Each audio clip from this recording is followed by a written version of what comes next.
Hi, this is Kevin Turner from Spanish River High School in Boca Raton, Florida, back with you for another AP Daily video. This is topic 1.5 about human environmental interaction. What are we going to learn about in this video?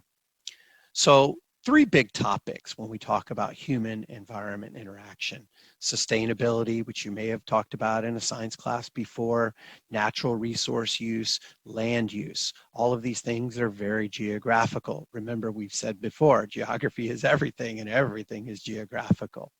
So let's take a look at sustainability.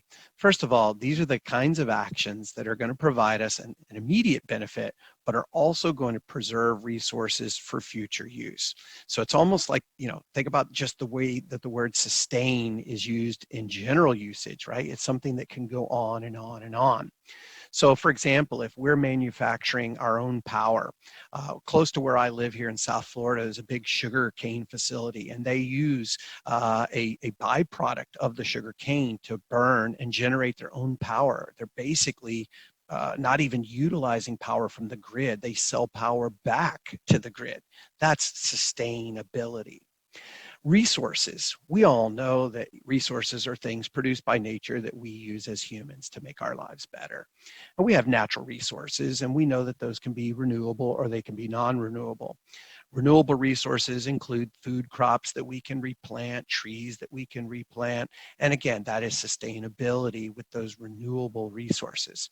But then we also know that we've become dependent in recent centuries on non-renewable resources. And these are the things like burning fossil fuels, oil, coal, natural gas. And all of these things, they're great. They produce power for us. They're generally cheap and they're readily available, but we do know that they're finite. It's not a question of if they run out, but when. And we also know that they are the cause of some pretty severe environmental changes. So we also need to think about land use. And there are 5 key areas that I want to talk about with sustainability and natural resources and land use. And that is agricultural land use, the farming that we do in this country, industrial and commercial land use, the factories and the stores that we utilize to get the products that we need, residential land use, where you live, whether that's an urban setting that's densely packed together, whether it's rural, where your nearest neighbors might be 5 miles away, or whether it's a suburban area, kind of like where I live, where you have 10,000 homes in a few square mile area. We have to talk about transportational land use, the roads that we drive on, the rails, the planes that we fly in, the shipping that we use. And we also need to know about recreational land use, right? Where you might have your Little League baseball games or where you might play your soccer games on the weekends, right? So if we look at some examples, I wanted to take a look at that word sustainability, and I really wanted to make connections. And this is a big part of where you can come in. You look at society, right? The group of people that you live with, your family, your friends, your neighborhood, your school, your community. You look at the environment. Human environment interaction is the big topic here in this set of videos. The economy, how we make money, how we spend money, what do we spend the money on? The traffic. And again, whether that's subways, whether that's mass transit, or whether it's you sitting by yourself in rush hour in the car, right? That's all about that power. How are we generating that power to light our world and to heat our homes in the winter and to cool them in the summer? And hello, it's hot right now in Florida, right? CO2 emissions, right? The stuff that we put out there into the atmosphere. And then, of course, recycling programs.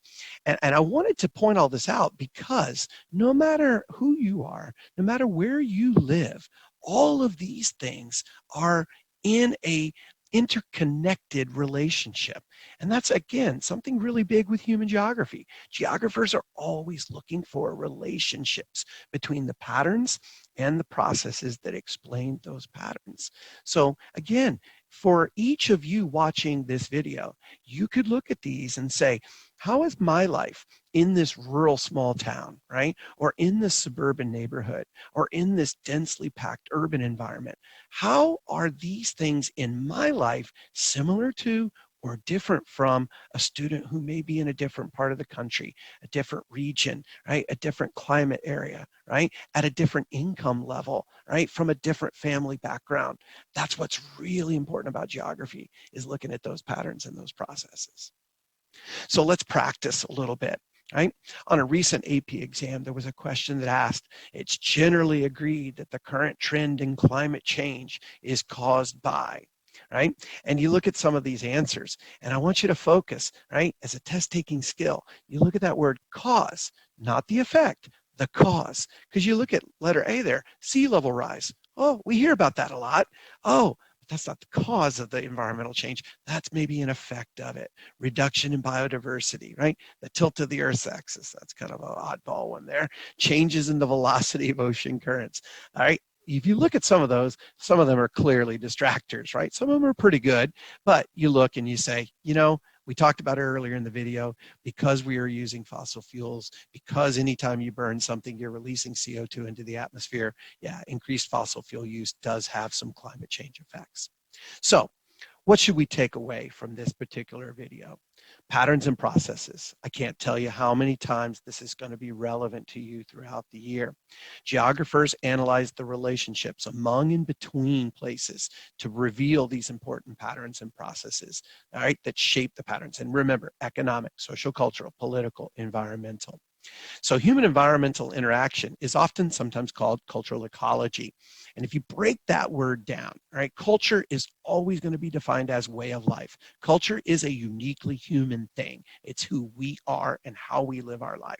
And the prefix eco in front of anything, right, is always going to be about the environment. You may see the word ecotourism or ecotourism, and this is when people go to, you know, Iceland and they're hiking on a volcano or on a glacier, or they go to Costa Rica and they go through the jungle and see the wildlife, the flora, the fauna, right? Ecotourism, right? But it's economically sustainable and it's, you know, repeatable and ongoing. So when we think about cultural ecology, how we live our lives is in a delicate balance with nature. Remember, we only have one Earth, right? So it's important to be good to the Earth. And if you are, you're thinking like a geographer, right? Thanks for watching. Stay tuned. We'll be back with more AP Daily videos. Hi, this is Kevin Turner from Spanish River High School in Boca Raton, back with another AP Daily video, topic 1.5, human environmental interaction. What are we going to learn about in this particular video? So we talked about human environment interaction in the last AP Daily video. And this time I want to talk about two competing theories that are very common when you talk about human environmental interaction. The first of these is the theory of environmental determinism. This is a theory that actually traces its roots way back into ancient times. Early Greek philosophers wrote about different peoples that they encountered, and they hypothesized that the physical environment, right, the natural environment these people lived in, affected how they behaved, the kind of lives that they led, the accomplishments or the achievements of their society. So they began to attribute certain types of behaviors or cultures to the physical environment where these people were from. This became the basis for some of the Eurocentric ideas in the ages of colonialism and imperialism, this idea of the white man's burden and the idea that, you know, colonization was necessary for the more advanced European cultures to help those people in the other parts of the world. This is kind of discredited nowadays. Natural factors alone determining the cultural attributes of human societies, because it discounts the, you know, humanity. Right? It overly undersells the role of humans in creating their own way of life. So I want you to think about the 5 twos when you think about environmental determinism.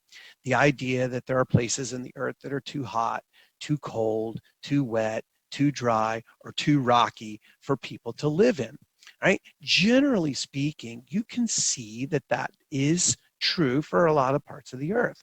But even in the most inhospitable places on earth, there are people who overcome the environmental challenges and manage to not just survive, but thrive in those kinds of conditions. So this led to the idea of what we call possibilism.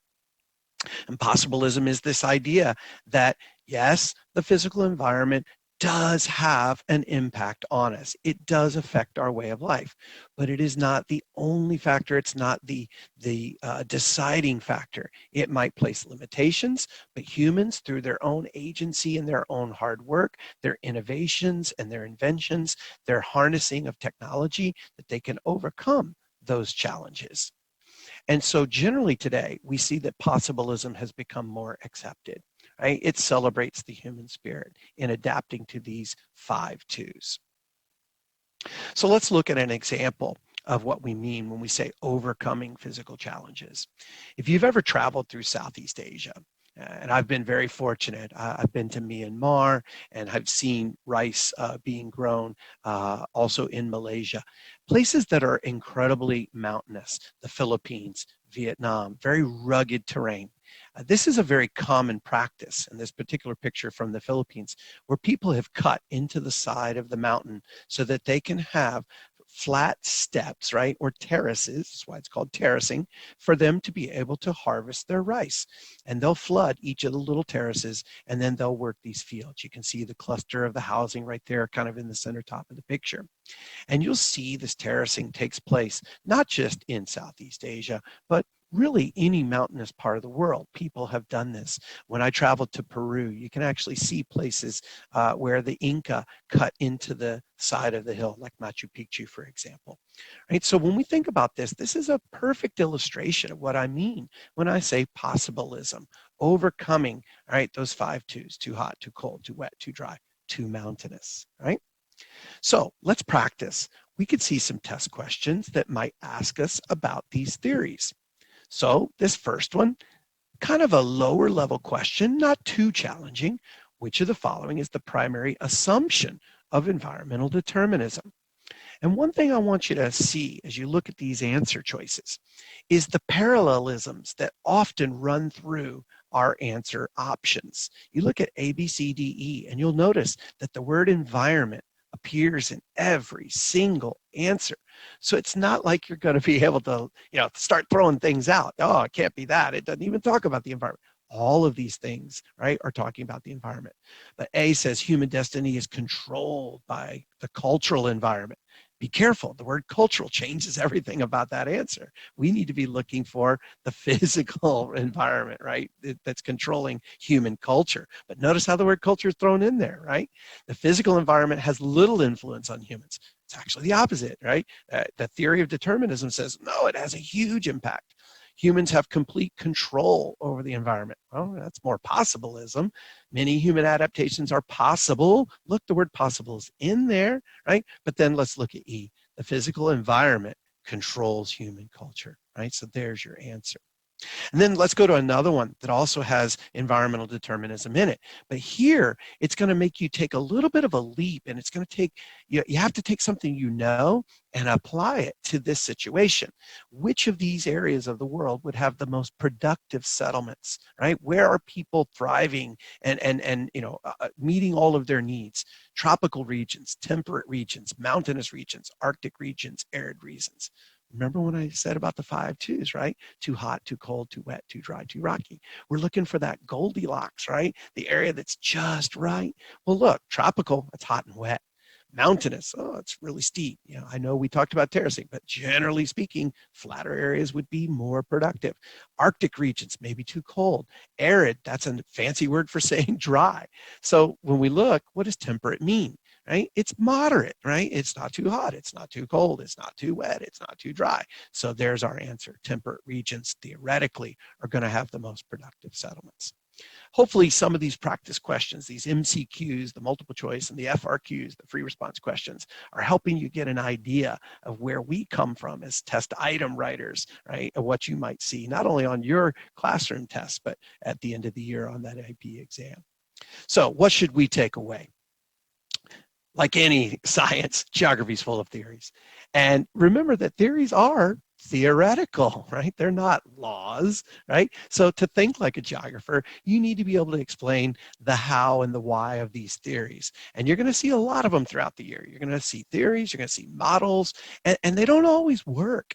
And that's okay. When a theory or a model, fails to predict something or fails to explain something, we just go back and we start to theorize and think again, right? And we ask those how and those why questions about patterns and about processes. All theories and the models that they're based on, they're hypothetical, right? Think generalizations, right? Generally speaking, often, typically, right? In this class, those kinds of words will be good for you, especially as you're writing those free response, right? Extended answers. In the next video coming up in Unit 1.6, Topic 1.6, I should say, Ms. Neuroth is going to take you through scales of analysis. So I hope you stay tuned. Thank you for watching AP Daily.